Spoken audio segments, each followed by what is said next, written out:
Il existe un type particulier d'aversion que les institutions éprouvent à l'égard des personnes autodidactes. Ce n'est pas du mépris, ce n'est pas de l'irritation, et encore moins de la pitié, comme ils tentent de le faire croire. C'est la peur. Peur pure, instinctive et viscérale. Lorsque vous entrez dans un environnement sans diplôme, sans cachet officiel, sans le pedigree, pour lequel ils ont payé des fortunes, et que vous surpassez tout le monde, vous ne menacez pas seulement l'emploi.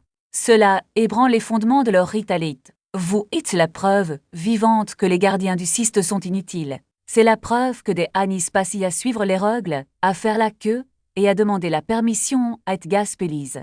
Pour l'élite, l'autodidacte n'est pas seulement un étranger, il est un échec du système.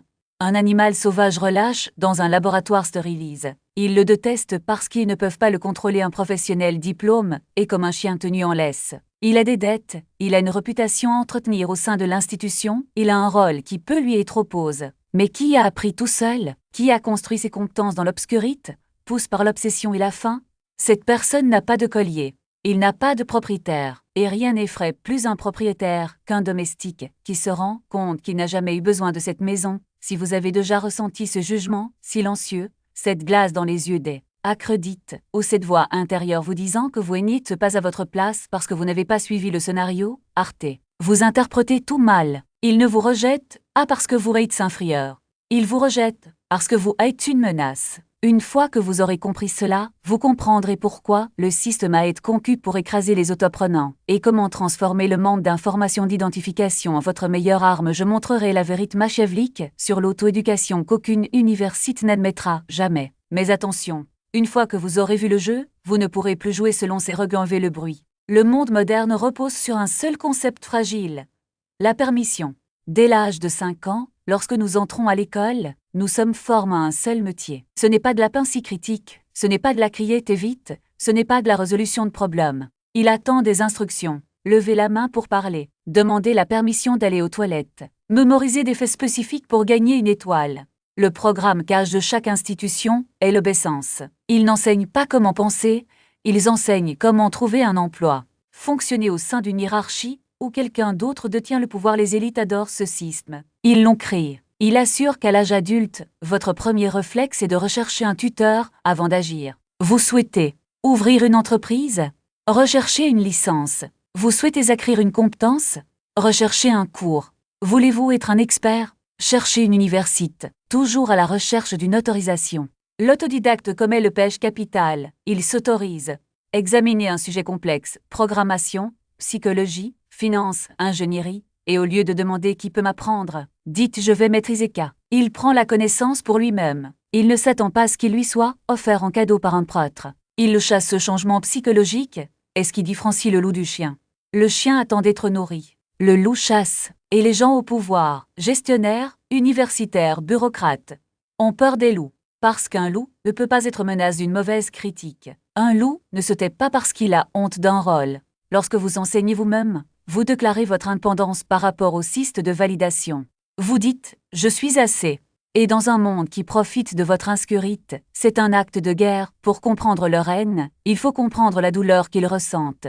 Imaginez quelqu'un qui a dépensé 4 ans ses 200 000 releases pour acheter une carte. Il étudie cette carte avec dévouement, encadre le recul au mur, construit son identité autour de la possession de cette carte officielle et coûteuse. Ensuite, vous apparaissez. Vous n'avez pas acheté la carte. Cela couvrait simplement le sol. Il y a de la boue sur tes bottes, tes mains sont sales. Il ne connaît pas les noms officiels des monuments, mais il sait où se trouvent les bourbiers, où se trouve l'eau, les raccourcis qui ne figurent pas sur sa carte. Lorsqu'il résout un problème en 5 minutes qui lui a pris 5 jours, il n'est pas surpris. Vous déteste.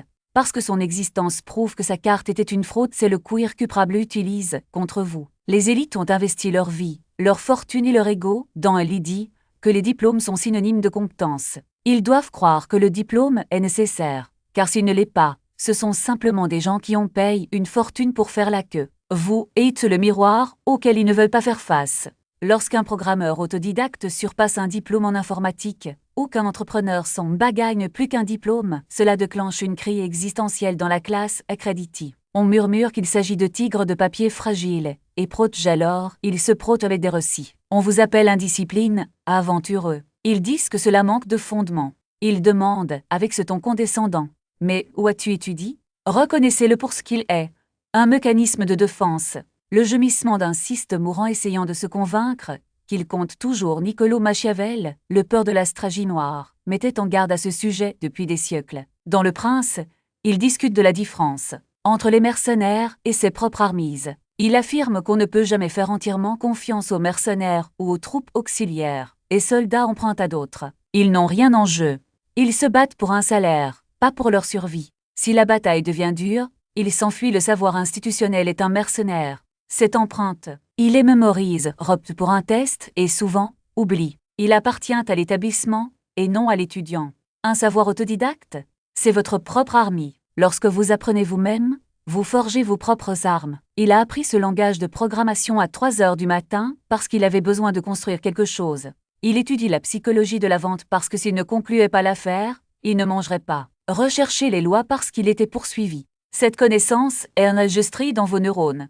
C'est lié à la survie. C'est lié à la douleur. Machiavel dirait que l'autodidacte possède la vertu, non pas la vertu morale, mais la force, l'efficacité, la capacité d'imposer sa volonté au hasard. Les élites ont de la fortune, chance, héritage, position consolidée. Et la vertu menace toujours la fortune. Ils le détestent parce que sa compétence est adaptable. La façon dont vous apprenez à apprendre peut changer. Si votre secteur meurt demain, le lendemain vous serez à la bibliothèque ou sur Internet pour maîtriser quelque chose de nouveau. Vous, êtes fluide. Pas les structures de pouvoir qui veulent encore plus le diplôme que le résultat. Premièrement, vous ne demandez pas la permission. Vous agissez. Les élites fonctionnent selon des protocoles. Réunion, approbation, comité, bureaucratie. Vous opérez par démonstration.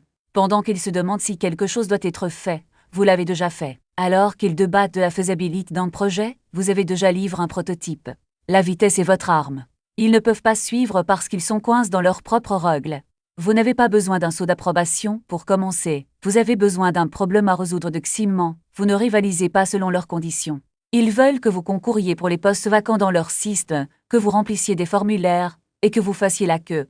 Vous créez vos propres systèmes. Au lieu d'envoyer des CV, vous créez des portfolios. Au lieu de demander un emploi, vous proposez des solutions. Au lieu d'attendre une opportunité, vous la fabriquez. Le marché ne récompense pas ceux qui suivent les règles, récompense ceux qui les réécrivent. Et vous, l'autodidacte, être un réécrivain. Troisièmement, vous exploitez les failles. Chaque structure de pouvoir a des angles morts, des domaines qu'elle ignore parce qu'elle ne rentre pas dans ces catégories. Il me prie ce qui est informel, non conventionnel, non certifié. Vous transformez cela en un avantage, alors qu'ils recherchent des candidats ayant 5 ans d'expérience dans X. Vous arrivez avec un projet que personne d'autre n'attend. Alors qu'ils exigent un bas, vous présentez une recette qui engendre des millions. Ils ne savent pas comment vous évaluer et cela les paralyse. L'incertitude est votre allié, mais attention, vous ne pouvez pas être naïf. Les élites ne vous accueilleront pas à bras ouverts. Ils tenteront de vous disqualifier, de vous marginaliser, de vous faire sentir comme un intrus. Et voici le secret. Vous êtes un intrus. Et c'est une force, pas une faiblesse. Les intrus ne sont pas fidèles aux anciennes règles. Les intrus n'ont pas peur de casser des objets. Les intrus voient ce que les indigènes ne voient pas, parce que les indigènes sont trop occupés à défendre ce qui existe déjà. La clé n'est pas de combattre le système, mais de le rendre inutile. N'essayez pas de convaincre un éditeur traditionnel que votre livre mérite d'être publié. Publiez-vous et laissez le marché décider. Ne mendiez pas pour un emploi dans une entreprise. Créez votre propre entreprise et embauchez qui vous voulez. Ne demandez pas la permission d'innover. Innovez et laissez les autres emboîter le pas. Le pouvoir ne saute pas aux arguments. Il se rend au fait accompli, et lorsque vous y arrivez, lorsque vous avez construit quelque chose qu'ils ne peuvent ignorer, n'espérez pas de gratitude. Ils ne vous remercieront pas d'avoir prouvé que leur système est défectueux. Ils vous détesteront pour cela. Parce que vous n'avez pas seulement gagne, vous avez exposé leur fragilité. Et c'est impardonnable, mais ne vous y trompez pas. Vous n'êtes pas là pour être aimé. Vous êtes ici pour être libre. Libre des contraintes des références, libre des limitations de ce qui devrait être, libre de créer ce qui n'existe pas encore. L'élite a besoin de vous pour maintenir son pouvoir. Vous n'en avez besoin pour rien. Alors que faire maintenant? Tout d'abord, arrêtez de vous comparer. Le voyage autodidacte n'est pas une course contre les autres, c'est une mentie solitaire. Deuxièmement, acceptez l'incertitude. Vous n'avez pas de carte parce que vous en dessinez une. Troisièmement, n'arrêtez jamais de construire. La connaissance sans application n'est que vanité. Le vrai pouvoir réside dans ce que vous faites, pas dans ce que vous savez. Et enfin, rappelez-vous que vous n'êtes pas un étranger. Vous êtes le futur. Les institutions qui vous rejettent aujourd'hui tenteront de vous imiter demain. Les portes qui sont fermées aujourd'hui s'ouvriront, non pas parce qu'ils le souhaitent, mais parce qu'ils n'auront pas le choix. Parce que le monde n'a pas besoin de plus de gens sachant obéir aux ordres. Le monde a besoin de gens qui savent créer de nouveaux ordres, alors vas-y grec. Construire, casser, inventer. Et quand ils vous demandent où vous êtes à l'école, souriez et dites « dans la vie ». Parce que c'est la seule réponse qui compte, et les salles de réunion, comment y entrer sans se faire écraser? Voici vos règles d'engagement. Première règle, ne révélez pas votre source tout de suite. Lorsque vous connaissez la réponse, donnez-la avec une totale conviction. Ne le faites pas procéder de « je l'ai lu sur un blog » ou « je l'ai vu dans une vidéo ». Annoncez la vérité. Laissez-les supposer que vous l'avez appris dans les salles sacristes d'une université prestigieuse.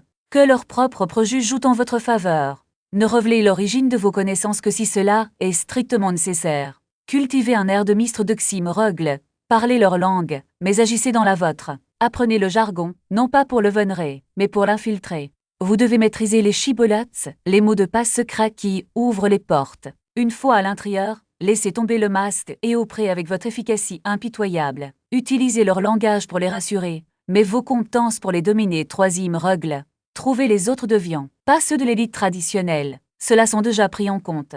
Recherchez les ambitieux, les comptes.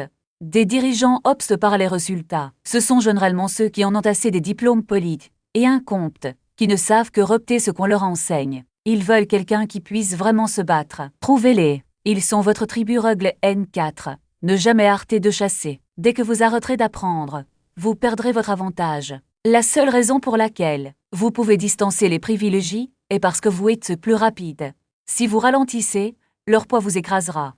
Il faut être à l'avant-garde. Vous devez être le premier à adopter le nouvel outil, la nouvelle plateforme, la nouvelle psychologie. Votre vitesse est votre bouclier. Cinquième règle. Exploitez votre incompétence comme une arme. Parce que vous n'avez pas à être forme de la bonne manière, vous ne savez pas ce qu'il est impossible. L'élite apprend les limites. On leur apprend que K a toujours été comme K. Vous n'avez pas ses heures. Il essaie des choses qu'il considère comme insensibles, et justement parce qu'il ne sait pas qu'elles sont impossibles, il les fait parfois. C'est ce qu'on appelle l'esprit d'un débutant. Chochin. Gardez-le de votre vie. C'est la source de toute innovation. Pourquoi est-ce important? Pourquoi endurer la douleur des trains de viande? Parce que l'autodidacte est le seul homme véritablement libre. Si votre statut provient d'une institution, elle en est propriétaire. Cela peut révoquer votre permis, vous retirer votre titre, détruire votre réputation. Mais si votre statut vient de votre capacité brute à interagir avec la réalité et à générer des résultats, personne ne peut vous l'enlever. Vous pourriez être envoyé dans un pays étranger sans rien et en un an, vous auriez appris la langue, compris le marche et construit votre vie. C'est le pouvoir. L'élite vous déteste parce qu'elle envie cette liberté. Ils sont enfermés dans de prestigieuses cages d'orize.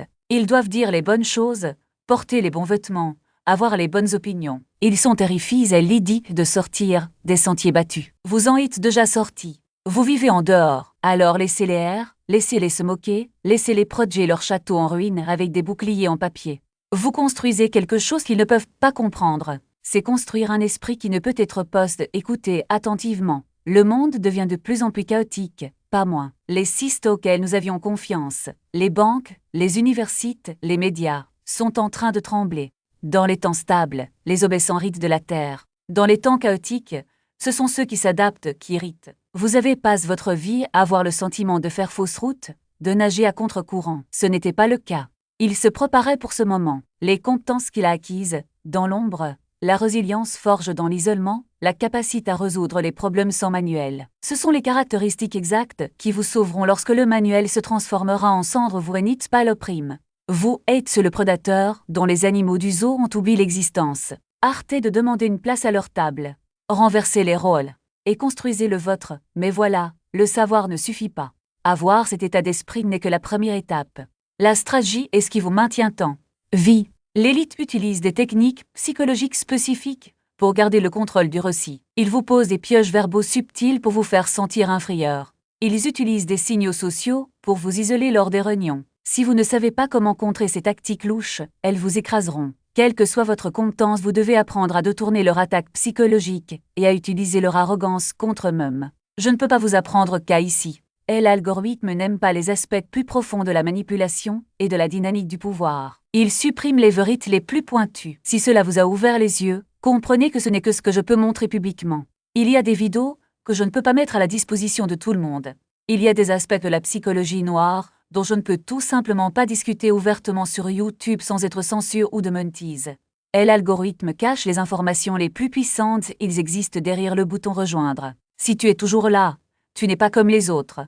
Abonnez-vous si vous ne l'avez pas déjà fait, mais si vous voulez ce qui est cash, cliquez sur le bouton membre et rejoignez le niveau architecte. Vous débloquerez des vidéos exclusives et non censorisées qui plongent dans les parties les plus profondes de la psyché humaine. La plupart ne le feront pas, et c'est là le point.